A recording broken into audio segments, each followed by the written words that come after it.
じゃあ、中研ぎの方を進めていきますね。使うのは1500番前後の、スポンジでもペーパーでもいいと思います。注意しなきゃいけないのはコーナーの部分ですね。これ違和感すごく感じたの分かった。屋根がないもんね。一番最初ほら塗装の時もなんか塗りにくいなと思ってて、屋根からいつもやってるじゃないですか。その屋根がないから非常に戸惑いを感じてしまってました。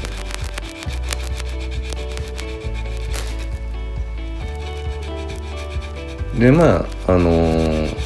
ざっと表面がつらになれば、つらってほどじゃないけれども、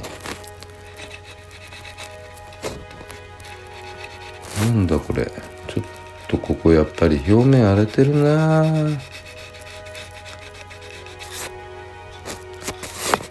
表面はどれぐらいなしじん、ちょっと分かりにくいかな。ボンネットちょっとやってみますか。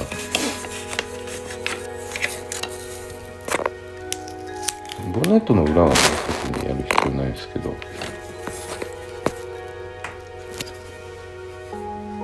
もうボンネットの裏すごい手抜きですよ。パールも塗ってないです。でこの表面の柚子肌のどうだろうな、完全にこれ今ちょっと泡立ってるのは中性洗剤をね少し入れてるんですよ。ちょっと泡立ちます。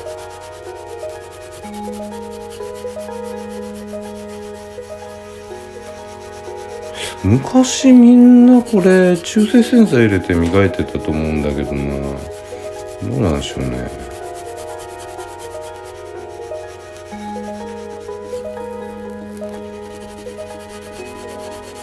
どれぐらい磨けばいいか。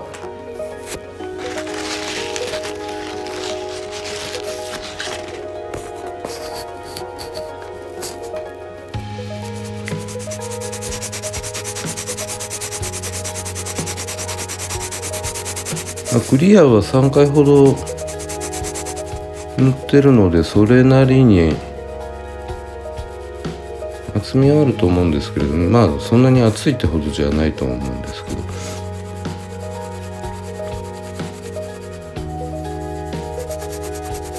ど、ただ前のマスタングまではクリア乗せないで中研ぎやってたんですよ。で今回はクリア乗せて中研ぎをやってます。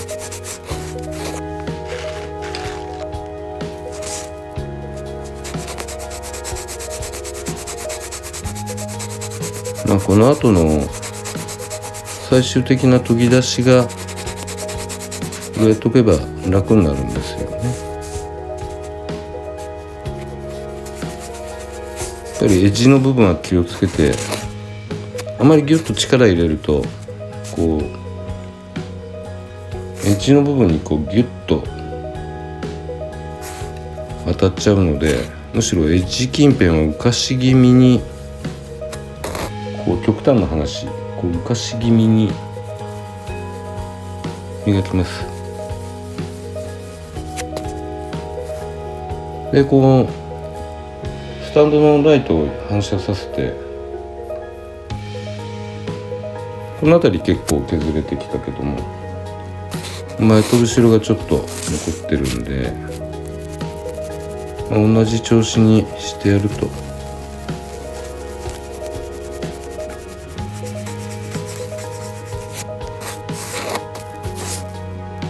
こんなもんでいいんじゃないかな。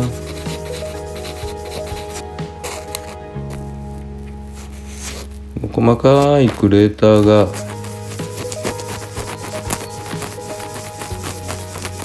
なくなって、ほんのわずかに白っぽく霞がかかったようになる。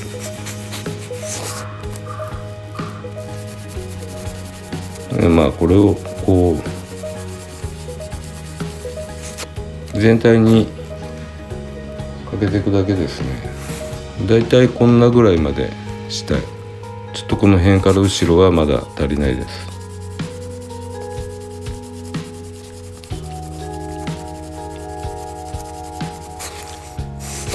やってて気をつけなくてはいけない、このエッジは今お話しした、あとこういう部分ですね、こういう出っ張りの頂点だから、これで磨きにくいのが毎回言ってるボンネットのこの L 字状のこの角のところ、ここはちょっと磨きにくい。これは円を描くように谷の底を磨いていけばいいでしょう。でカーブを乗せてるんでクリアは破っちゃうとまずいですよね。ボディの方で気をつけないといけない。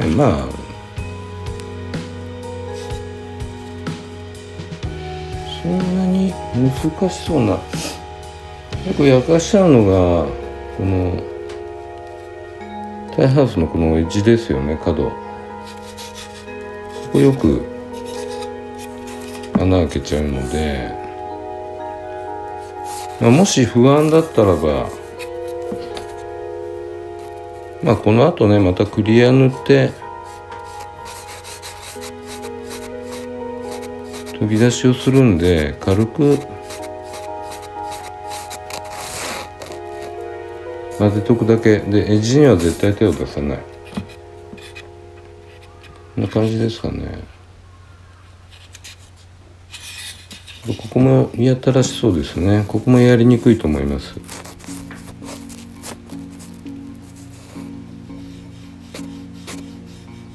結構今回ね、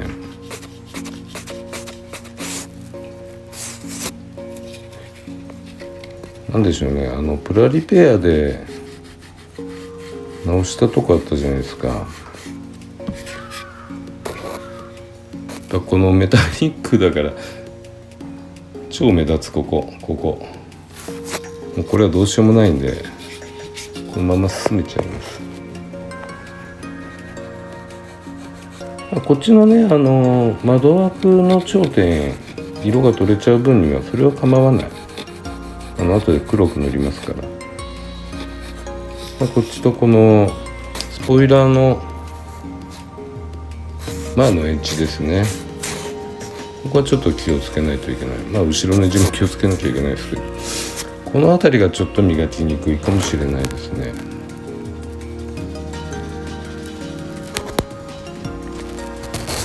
あまり無理しないように、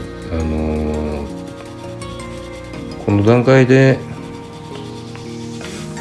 塗った塗料が剥がれてくるよりも多少柚子肌が残ってる方がマシなんで。であとこの車、ここのラインから下ですね、なんだろう、ウレタン塗装やって、その上からボディショック塗ってる感じなんですよ。波打ってるっていうか柚子肌なんですよ実写も。こっから下はだから、こっから下は逆に今回磨かないです。グルリッシュ、この方が実写に近いのかな。ここもちょっと前の角ですね、R がついてるんですけど、その角を穴を開けないように気をつけて、そんなとこかな。でティーバールーフもね、ここの真ん中のバー、ここは色が違うので、特に前を磨いてる時に当たってもいいです。これなんでこんなにここの中汚いのかな。こういうとこね、ちゃんと多分削っちゃうともう塗料が取れてくるんで、もうこのままにします。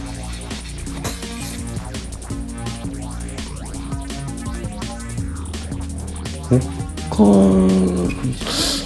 うですね。あとは今の段階で気になるのがここのラインこう磨いてたじゃないですか。磨き足りないっていうか、一応へこんでる。これ確か色がすごい乗らないんだっけかな。ここは乗りますね。乗るから、まあ昔効くでしょ、日焼け式だから。そんな感じで磨いてきますよ。あとただ磨くだけの動画になっちゃうんで、今回は最初の磨き始めと磨き終わりですね。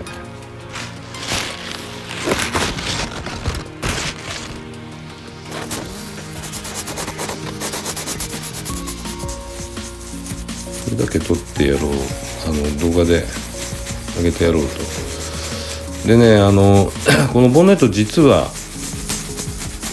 透明のボンネットだったじゃないですか。透明の作り始めた時にその透明のボンネット、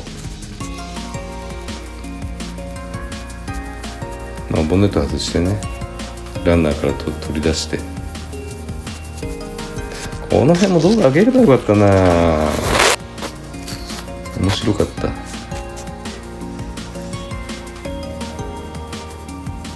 そういうネタっぽいところを躊躇しちゃうんですよね。何やらかしかったかっつうと、踏んじゃったんですよ。透明だから全然分かんなくって、足の裏でパキッ、可愛い音がした。パキッ、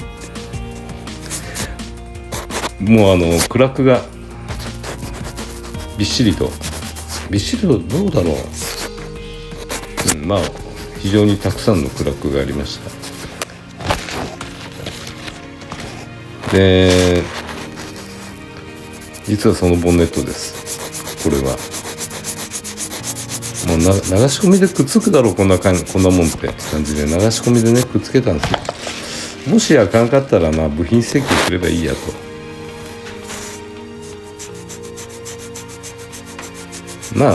このキットの場合今安いのかな、そんなにしないと思うから、部品請求の送料とか代引き手数料とか考えると買った方が早いと思います。でそれは流し込み接着剤でね、強引にくっつけて、でパテを持って直してやりました。で綺麗になった。今ここね、ちょっとこれわかるかな、これあれです、ブツです。ブツっていうかクリアがピャッて飛んだ後ですね。これは集中的にそこだけ削れば取れてくんで、こういうのは中研ぎで取っといた方がいいですよね。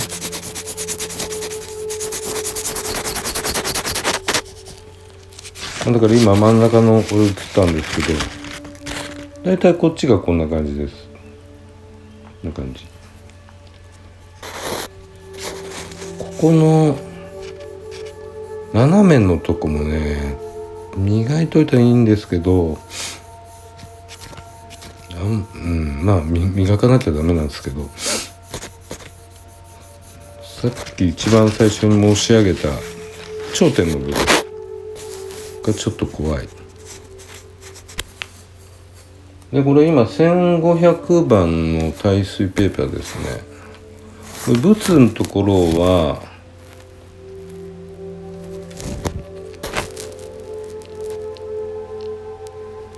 耐水ペーパーの方がまっすぐ削れるような気がするんですよね。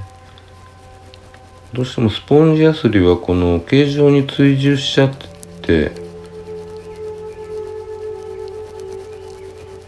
周りが一緒に削れてっちゃうような気がするんですよ。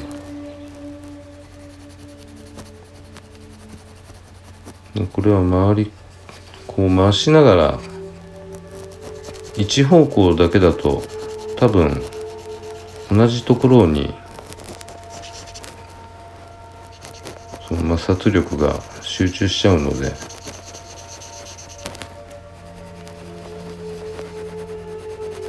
ぐるぐるぐるぐる回す必要はないですけど、こんな感じで今向こうから、こういう風にやってたんで、この部分多めに削れてますよね。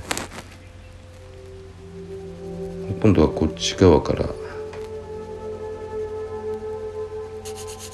じゃあこんな感じでフェアリー Z ターボ中取りを進めていきますんで、あとは取り上がる頃もう一度、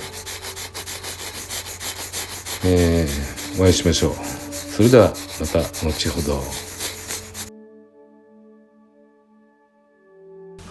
いや、あと右側面だけですね。このリアスポイラーの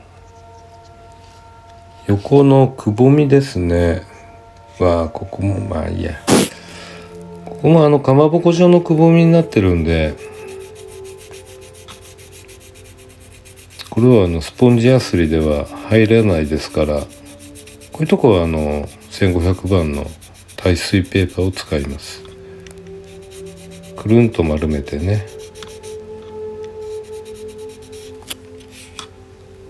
でここもほらプラリペアで欠けてるとこを直したんで、ちょっと膨らんじゃってますね。あれもな、もうちょっと柔らかい間に削った方がいいのかもしれない。ちょっと初めて使ったんでね、プラリペア。初めてというか、こういう形、表面に出てくる形では初めてですね。折れたパーツの接合とかは使ってたんですけど、でここから下、やっぱりこの段階では磨きます。実写の写真見るとめっちゃ細かい、なんていうのかな、しぼ模様、ダッシュボード、昔の車のダッシュボードなんかにあったようなしぼ模様っぽい、こうなみなみなみっとしてる感じでしたね。なのでもうちょっと細かいと思うんですよ。だからこの段階では、塗料の粒子が大きいので磨いてやります。あとスポンジヤスリにしろ耐水ペーパーにしろ、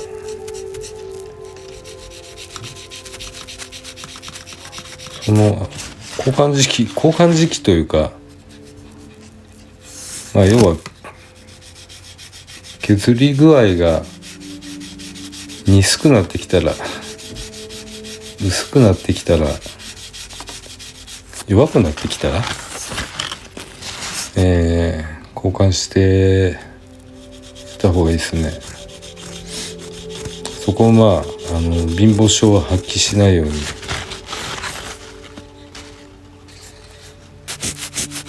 ただ大きく切り出したのは使う必要ないと思うので、大きなプラモデルでもないですしね、そんなに広いところはないですから。一応このセミグロスブラック後々塗るところも念のために一応生活には知っておきます。でどの程度削ってるかっつうと、これが削る前の状態ですね。反対側削り終わってて、まあこの程度です。どうかな、この塗料の粒子が半分ぐらいからなってんのかな。それ計測不可能なんで分かんないですけどね。でまあこの研ぎ出しが終わったらば、まあ中研ぎが終わったらば、さらにクリアをのせます。でこの後のクリアは、まあ、薄めのクリアですね。この中研ぎ用のクリアが、2倍に薄めてあるやつなんですけど、まあ、ですから1対1、まあ、それをそうですね 75% ぐらいまで、まあ、75% だから3対1ですか。それでは本日は、ボディの塗装とクリア掛けクリア塗装、ボディ色のボディ色とクリア塗装ですね。そして中研ぎまでお送りしました。次回はこの上のクリア塗装ですね。クリア塗装終わってからはちょっと乾燥に時間かけたいんで、それこそボディの組み立てかな。とりあえず次回はクリア塗ります。それではまた。ちょうど終わったかな。ちょうど終わったな。